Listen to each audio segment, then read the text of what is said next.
Hello दोस्तों, स्वागत है आपका आपके अपने YouTube चैनल दिसार जीकेजीएस क्लासेस में।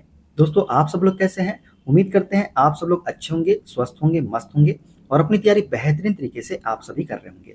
दोस्तों, हम आपको रेलवे प्रीवियस ईयर क्वेश्चन का सॉल्यूशन करवा रहे हैं, जिसमें दोस्तों आज हम आपको केमिस्ट्री का टॉपिक परमाणु एवं अणु से जितने भी क्वेश्चन एएलपी हो गया, टेक्नीशियन हो गया, जेई हो गया, उसमें पूछे गए हैं सारे क्वेश्चन का सॉल्यूशन इस वीडियो में हम आपको करवाने वाले हैं विद एनसीईआरटी फैक्ट के साथ में। दोस्तों, वीडियो अच्छा लगे वीडियो को लाइक कर दीजिएगा, शेयर कर दीजिएगा, कमेंट कर दीजिएगा। चैनल पे नए हैं चैनल को सब्सक्राइब करके बेल आइकन को प्रेस कर लीजिएगा। और दोस्तों, हमसे जुड़ने के लिए क्लास के अपडेट के लिए आप हमारा टेलीग्राम चैनल ज्वाइन कर सकते हैं। टेलीग्राम चैनल का लिंक मैंने डिस्क्रिप्शन बॉक्स में आपको दे दिया है। चलिए दोस्तों, देर न करते हुए स्टार्ट करते हैं आज का अपना सेशन। पहला क्वेश्चन दोस्तों, CaCl2 का सूत्र इकाई द्रव्यमान क्या होगा? दोस्तों, यहाँ पे बोला है हमको CaCl2 का सूत्र इकाई द्रव्यमान हमको निकालना है। तो दोस्तों, सूत्र इकाई द्रव्यमान निकालने के लिए हमको द्रव्यमान संख्या का पता होना बहुत जरूरी है। जैसे कि यहाँ पे कैल्शियम और क्लोरीन की बात हो रही है, तो कैल्शियम की द्रव्यमान संख्या कितनी होती है दोस्तों? 40 होती है।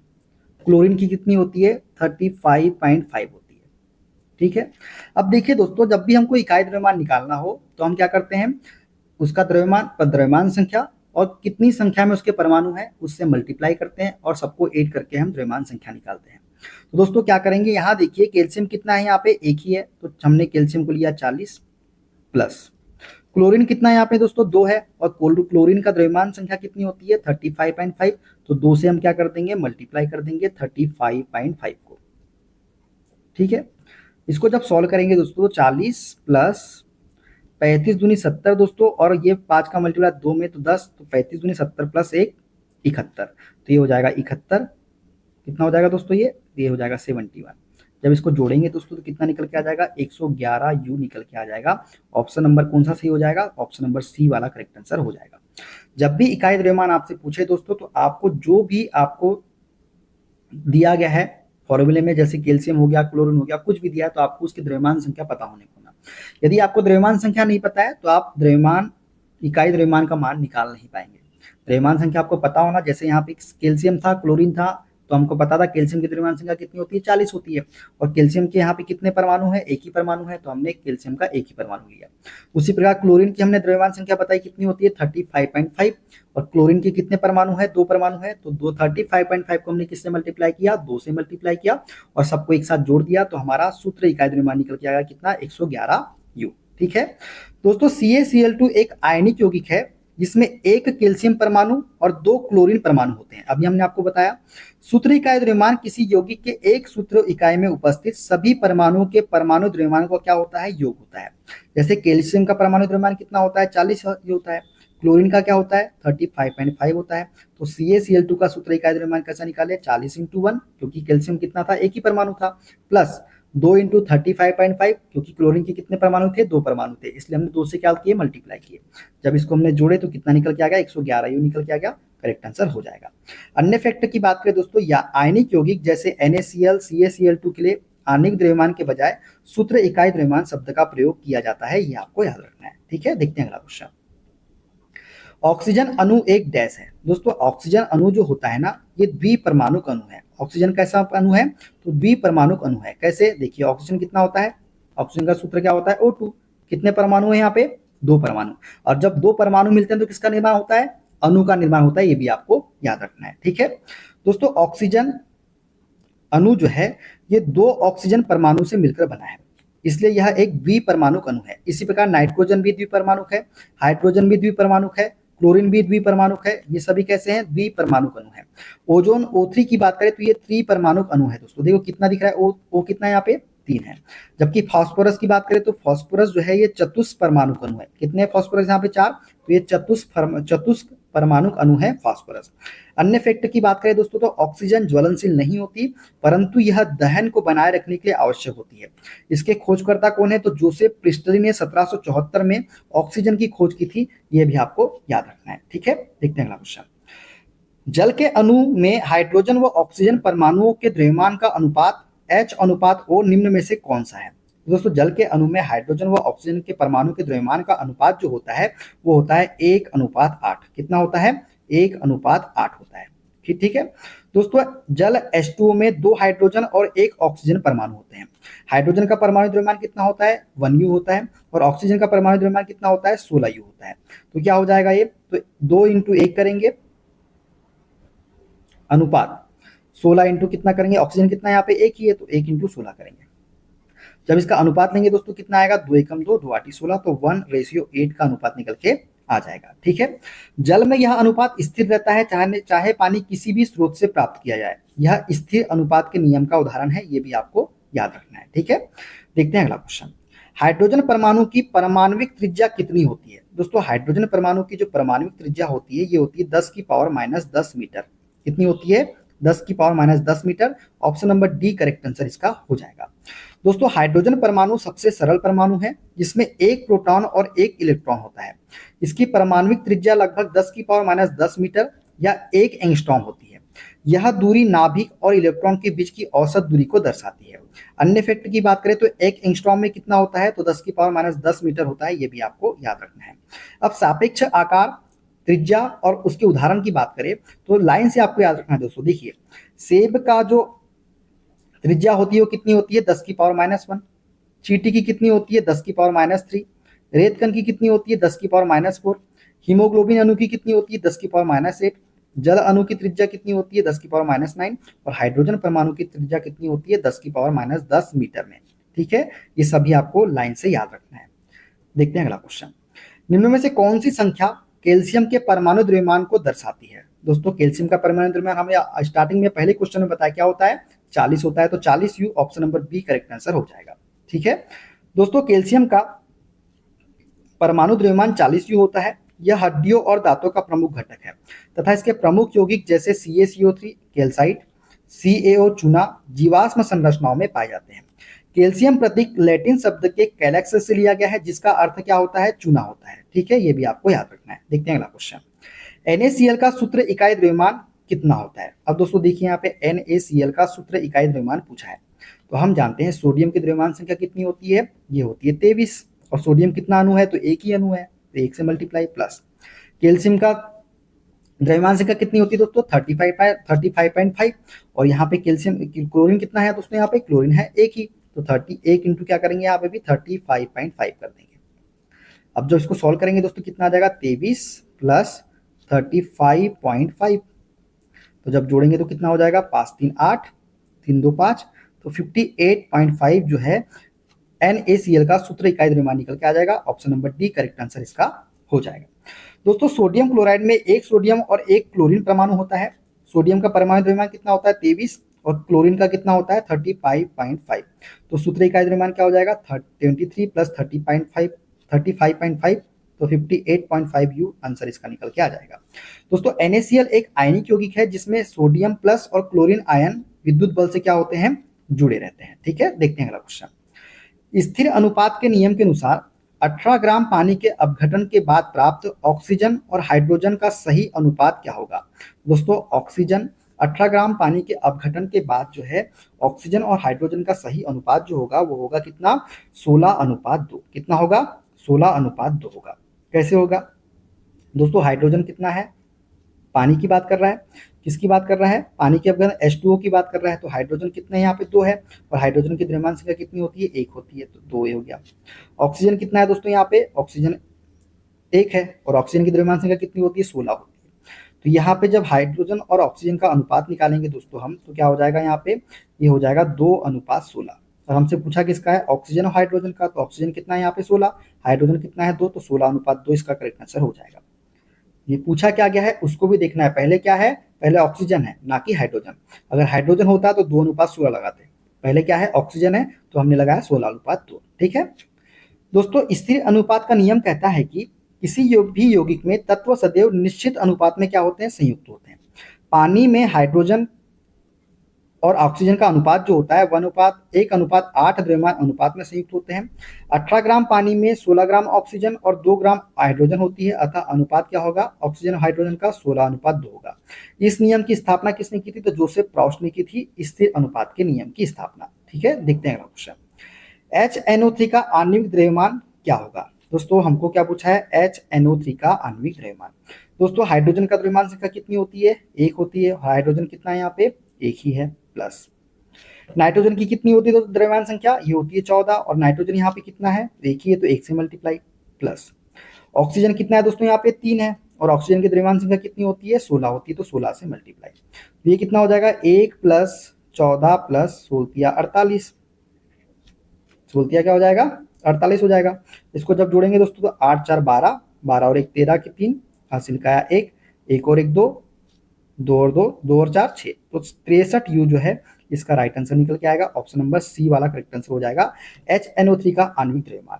ठीक है, क्लियर है दोस्तों? चलिए दोस्तों, HNO3 की बात करें तो यह एक अम्ल है। कौन सा अम्ल? नाइट्रिक अम्ल। और एक कैसा अम्ल है? प्रबल अम्ल और शक्तिशाली ऑक्सीकारक होता है। कौन सा? नाइट्रिक अम्ल। ये भी आपको याद रखना है। ठीक है, देखते हैं अगला क्वेश्चन। निम्न में से कौन सा परमाणु द्रव्यमान की इकाई का प्रतीक है? तो यू जो है दोस्तों ये परमाणु द्रव्यमान की इकाई का प्रतीक है। दोस्तों परमाणु द्रव्यमान इकाई यू को कार्बन 12 परमाणु के द्रव्यमान के 1/12 भाग के रूप में परिभाषित किया गया है। एक यू बराबर कितना होता है दोस्तों? तो 1.66 इंटू 10⁻27 किलोग्राम के बराबर होता है एक यू के। एक परमाणु द्रव्यमान बराबर कितना होता है? 1.66 इंटू 10⁻27 किलोग्राम। यह अति सूक्ष्म इकाई परमाणुओं और अणुओं के द्रव्यमान को मापने हेतु प्रयुक्त होती है। ये भी आपको याद रखना है। और एक यून को डाल्टन दा भी कहा जाता है। ये भी आपको याद रखना है। ठीक है, देखते हैं अगला क्वेश्चन। अब दोस्तों टेक्नीशियन में जो पूछे गए हैं परमाणु अणु से क्वेश्चन वो देखते हैं। पहला क्वेश्चन है दोस्तों, दिए गए विकल्पों में से सबसे उपयुक्त तो हाइड्रोजन परमाणु की त्रिज्या का चयन कीजिए। तो अभी हमने आपको बताया 10⁻10 मीटर होती है हाइड्रोजन परमाणु की त्रिज्या। ठीक है, उसी प्रकार हमने आपको टेबल ही बताया, सब टेबल आपको याद रखने वाली। परमाणु अत्यंत सूक्ष्म होते हैं। हाइड्रोजन परमाणु की औसत त्रिज्या लगभग 0.037 नैनोमीटर होती है, क्योंकि 1 नैनोमीटर बराबर क्या होता है? 10⁻⁹ मीटर के। इसलिए हाइड्रोजन परमाणु की त्रिज्या लगभग 10⁻10 मीटर या फिर 0.1 नैनोमीटर के क्रम में होती है। ये भी आपको याद रखना है। परमाणु की त्रिज्या मापने की इकाई, मानक इकाई कौन सी है? तो नैनोमीटर है। ये आपको याद रखना है। ठीक है, देखते हैं अगला क्वेश्चन। ऑक्सीजन और फास्फोरस की परमाणुकता क्या होती है? दोस्तों ऑक्सीजन की परमाणुकता होती है द्विपरमाणुक है और फास्फोरस क्या है? चतुष्परमाणु। तो द्विपरमाणुक और चतुष्परमाणुक, option number C correct answer हमारा इसका हो जाएगा। दोस्तों ऑक्सीजन सामान्यतः O2 के रूप में पाई जाती है जो द्विपरमाणुक अणु है। फास्फोरस सामान्यतः P4 अणु के रूप में पाया जाता है जो कि चतुष्परमाणुक है। कौन सा अणु है? चतुष्परमाणुक अणु है। ठीक है, देखते हैं अगला क्वेश्चन। निम्न में से कौन सा अणु द्विपरमाणुक है? तो दोस्तों द्विपरमाणुक कौन सा हो जाएगा? ऑक्सीजन जो है ये द्विपरमाणुक है। ठीक है, हीलियम जो है एक परमाणुक है, फास्फोरस चतुष्परमाणुक है, ऑर्गन क्या है? तो ऑर्गन भी जो है एक परमाणु गैस है। हीलियम क्या है? एक परमाणु, ऑर्गन एक परमाणु, फास्फोरस चतुष्परमाणु। ये सभी आपको याद रखना है। ठीक है दोस्तों, ऑक्सीजन 2 परमाणुओं से मिलकर बना द्विपरमाणुक अणु है। हीलियम और आर्गन एक परमाणु गैसें हैं, जबकि फास्फोरस जो है चतुष्परमाणु होता है। ये आपको याद रखना है। उसी प्रकार नाइट्रोजन, हाइड्रोजन और क्लोरीन भी क्या है? द्विपरमाणुक अणु है। ठीक है, देखते हैं अगला क्वेश्चन। रासायनिक सूत्र में पादांक सबस्क्रिप्ट क्या दर्शाता है? दोस्तों रासायनिक सूत्र में पादांक सबस्क्रिप्ट जो है एक अणु में प्रत्येक तत्व के परमाणुओं की संख्या को दर्शाता है। क्या करता है? एक अणु में प्रत्येक तत्व के परमाणुओं की संख्या को दर्शाता है पादांक। ठीक है दोस्तों, एक अणु में प्रत्येक तत्व की परमाणुओं की संख्या को दर्शाने वाले को हम क्या बोलते हैं? पादांक सबस्क्रिप्ट बोलते हैं। किसी रासायनिक सूत्र में पादांक उस तत्व के परमाणुओं की संख्या बताता है। उदाहरण H2O में 2 दर्शाता है कि एक जल अणु में 2 हाइड्रोजन परमाणु होते हैं। यदि कोई पादांक ना हो तो एक ही परमाणु माना जाता है। ठीक है, अगर यहाँ पे कुछ नहीं होता तो उसे हम क्या मानेंगे? एक ही परमाणु मानेंगे। अभी वहां 2 है तो मतलब हाइड्रोजन के कितने परमाणु है? 2 परमाणु है, तो पादांक यही दर्शाता है। ठीक है, आयन का आवेश सुपर स्क्रिप्ट के रूप में दिखाया जाता है, जैसे सोडियम प्लस या फिर SO4 2-। ठीक है, देखते हैं अगला क्वेश्चन। निम्न में से कौन सा तत्व एक परमाणुक है? तो दोस्तों हाइड्रोजन क्या है? द्विपरमाणुक है। हीलियम एक परमाणुक है, ऑक्सीजन द्विपरमाणुक है, नाइट्रोजन भी द्विपरमाणुक है। तो हीलियम जो है ये क्या हो जाएगा? एक परमाणु। हीलियम और आर्गन क्या है? एक परमाणुक है। बाकी हाइड्रोजन, ऑक्सीजन, नाइट्रोजन ये सभी क्या है? द्विपरमाणुक अणु है। ठीक है दोस्तों, हीलियम एक उत्कृष्ट गैस है जिसके संयोजकता कोष पूर्ण होते हैं, इसलिए यह रासायनिक रूप से निष्क्रिय रहती है और एकल परमाणु के रूप में पाई जाती है। Helium, neon, organ, krypton, xenon सभी उत्कृष्ट गैसें जो होती है ये क्या होती है? एक परमाणु होती है। ये आपको याद रखना है। ठीक है, कार्बन 12 समस्थानिक का परमाणु द्रव्यमान कितना होता है? दोस्तों कार्बन 12 समस्थानिक का परमाणु द्रव्यमान कितना होगा? तो 12 यू ही होगा दोस्तों। Option number A correct answer हो जाएगा। ठीक है, परमाणु द्रव्यमान इकाई को कार्बन 12 और परमाणु के 1/12 भाग के द्रव्यमान के रूप में परिभाषित किया गया है। इसलिए परिभाषा के अनुसार कार्बन 12 का परमाणु द्रव्यमान कितना होगा, 12 ही होता है। कार्बन 12 परमाणु द्रव्यमान के लिए मानक संदर्भ तत्व के रूप में प्रयोग किया जाता है, ये भी आपको याद रखना है। ठीक है, निम्न में से कौन सा तत्व सामान्यतः अणु नहीं बनाता और परमाणु रूप में पाया जाता है? तो दोस्तों हीलियम जो है ये अणु नहीं बनाता, सिर्फ परमाणु रूप में पाया जाता है। हीलियम जो है ये अणु नहीं बनाता है, सिर्फ परमाणु रूप में पाया जाता है। अणु क्या होता है दोस्तों, जब दो परमाणु मिलते हैं, जब दो परमाणु मिलते हैं आपस में, तब किसका निर्माण होता है, अणु का निर्माण होता है। दो परमाणु मिलकर किसका निर्माण होता है, अणु का निर्माण होता है। और यहाँ पे हीलियम की बात क्या है, हीलियम में कोई दो परमाणु आपको नजर आ रहे हैं? हीलियम का फॉर्मूला क्या होता है, He। ये एकल परमाणु होता है, एकल परमाणु है, तो एक परमाणु से अणु बन सकता है क्या, नहीं। दो परमाणु से मिलकर अणु का निर्माण होता है। तो वही तो बोला है कि अणु नहीं बनाता, तो हीलियम जो है अणु नहीं बनाता। नाइट्रोजन की बात करें, इसमें दो परमाणु है, नाइट्रोजन दो से मिलकर बना है, नाइट्रोजन प्लस नाइट्रोजन। उसी प्रकार हाइड्रोजन की बात करें तो हाइड्रोजन दो परमाणु से मिलकर बना है। ऑक्सीजन की बात करें तो ऑक्सीजन दो परमाणु से मिलकर बना है। तो हीलियम जो है इसका करेक्ट आंसर हो जाएगा। ठीक है दोस्तों, हीलियम का बाह्य कोश दो इलेक्ट्रॉन से पूर्ण होता है, जिससे यह अत्यंत स्थिर और निष्क्रिय होती है। यह अन्य तत्वों से संयोजन नहीं बनाती और एक परमाणु रूप में पाई जाती है। नाइट्रोजन, हाइड्रोजन और ऑक्सीजन जो है ये सभी कैसे हैं, द्विपरमाणुक अणु है। ठीक है, देखते हैं अगला क्वेश्चन। अमोनियम सल्फेट का रासायनिक सूत्र क्या है? दोस्तों अमोनियम सल्फेट का रासायनिक सूत्र क्या होता है, तो ये होता है NH4 का होल ट्वाइस SO4। क्या होता है, NH4 का whole twice SO4। Option number C इसका करेक्ट आंसर हो जाएगा। दोस्तों अमोनियम सल्फेट में अमोनियम आयन और सल्फेट आयन होते हैं। एक सल्फेट आयन के आवेश को संतुलित करने के लिए दो क्या हो जाएगा, अमोनियम आयन आवश्यक होते हैं। इसलिए NH4 का होल ट्वाइस SO4 जो है इसका सही सूत्र हो जाएगा। Na2SO4 सोडियम सल्फेट का सूत्र है, जो एक अलग यौगिक है। Na2SO4 क्या है, सोडियम सल्फेट इसे हम बोलते हैं, और ये एक अलग यौगिक है। ठीक है, देखते हैं अगला क्वेश्चन। स्थिर अनुपात का नियम किस वैज्ञानिक ने प्रस्तावित किया? दोस्तों स्थिर अनुपात का नियम जो है ये दिया था जोसेफ प्रॉस्ट ने। किसने दिया था, जोसेफ प्रॉस्ट ने दिया था। अब बात करें स्थिर अनुपात के नियम के बारे में, तो स्थिर अनुपात का नियम जोसेफ प्रॉस्ट द्वारा 1799 में प्रस्तावित किया गया था। यह कहता है कि किसी रासायनिक यौगिक में तत्व सदैव द्रव्यमान के निश्चित अनुपात में क्या होते हैं, संयुक्त होते हैं। अन्य फैक्ट की बात करें तो जे थॉमसन ने इलेक्ट्रॉन की खोज की थी, जबकि रदरफोर्ड ने परमाणु नाभिक की खोज की थी। ये भी आपको याद रखना है। ठीक है, देखते हैं अगला क्वेश्चन। ग्लूकोज अणु में कुल परमाणुओं की संख्या कितनी है? दोस्तों ग्लूकोज का फॉर्मूला क्या होता है, C6H12O6। यही होता है ग्लूकोज। अब परमाणुओं की संख्या बोला है, तो देखिए कार्बन के कितने परमाणु है, 6 है। हाइड्रोजन के कितने हैं, 12 है। ऑक्सीजन के कितने हैं, 6 है। इन सभी को जोड़ देते हैं, 6 + 12 + 6, तो कितना हो जाएगा, 6 6 12 12 12 24। तो 24 इसका राइट आंसर आ जाएगा। तो ग्लूकोज अणु में कुल परमाणु की संख्या कितनी होगी, 24 होगी। Option number D correct answer हो जाएगा। ठीक है दोस्तों, ग्लूकोज क्या है दोस्तों, ग्लूकोज एक मोनोसेकेराइड है, मतलब सरल शर्करा है, और कोशिकाओं के लिए मुख्य ऊर्जा स्रोत भी क्या है, ग्लूकोज ही है। अगला क्वेश्चन देखते हैं दोस्तों, कार्बन मोनोऑक्साइड का आणविक सूत्र क्या होता है? दोस्तों कार्बन मोनोऑक्साइड का आणविक सूत्र क्या होता है, तो CO जो है कार्बन मोनोऑक्साइड का आणविक सूत्र है। दोस्तों कार्बन मोनोऑक्साइड में एक कार्बन और एक ऑक्सीजन परमाणु होता है, इसलिए इसका सूत्र क्या होता है, CO होता है। कार्बन मोनोऑक्साइड एक विषैली गैस है, जो हीमोग्लोबिन से बनकर ऑक्सीजन के परिवहन को क्या कर सकती है, रोक देती है। ठीक है, तो ये CO क्या है, एक विषैली गैस है, ये भी आपको याद रखना है।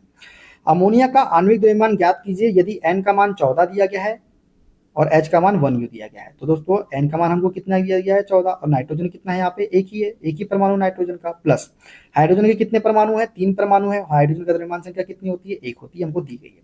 तो ये हो जाएगा 14 + 3, तो 17 U। Option number C correct answer इसका हो जाएगा। ठीक है, अगला क्वेश्चन दोस्तों, अमोनिया की बात करें दोस्तों, तो अमोनिया एक तीव्र गंध वाली गैस है और उर्वरक उद्योग में व्यापक रूप से प्रयुक्त होती है, ये भी आपको याद रखना है। अगला क्वेश्चन दोस्तों, किसी तत्व का वह सबसे छोटा कण जो अपने गुणों को बनाए रखता है क्या कहलाता है? तो दोस्तों किसी तत्व का वह सबसे छोटा कण जो अपने गुणों को बनाए रखता है उसे हम क्या बोलते हैं, तो उसे अणु बोलते हैं। क्या बोलते हैं, अणु बोलते हैं। अणु जो है दोस्तों किसी तत्व या यौगिक का सबसे छोटा कण है जो स्वतंत्र रूप से अस्तित्व में रह सकता है और पदार्थ के रासायनिक गुणों को क्या रखता है, बनाए रखता है।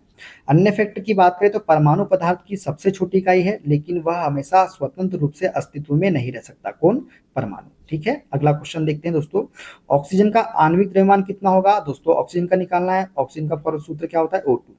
कितने परमाणु ऑक्सीजन के, 2, और ऑक्सीजन की द्रव्यमान संख्या कितनी होती है, 16, 16 दूनी 32, तो 32 जो है आणविक द्रव्यमान का मान निकल के आ जाएगा। ऑप्शन नंबर सी वाला। ठीक है, अच्छा O3 का पूछ ले, O3 का तो कुछ नहीं करना है, 3 है, 3 में 16 का मल्टीप्लाई करेंगे तो 48 ही हो जाएगा। ठीक है, देखते हैं अगला क्वेश्चन।